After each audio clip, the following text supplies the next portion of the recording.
एक couple college से graduation के बाद से साथ रह रहा था, लेकिन दोनों की उम्र सिर्फ 18 साल थी। इसी वजह से लड़की ने अपने बॉयफ्रेंड के सामने 3 नियम रखे थे।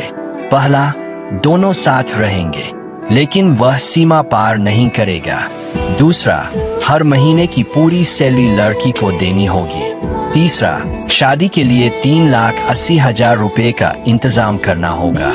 शुरुआत में लड़का लड़की की हर बात मानता था। वह कभी कोई ज्यादा हरकत करने की हिम्मत नहीं करता था, लेकिन समय बीतने के साथ उसका व्यवहार धीरे धीरे बदलने लगा। एक दिन लड़की घर पर नहीं थी, तो लड़का कपड़े खरीदने के बहाने बाहर गया। वापस आकर उसने चुपके से लड़की के कपड़े उठाए। Like and subscribe.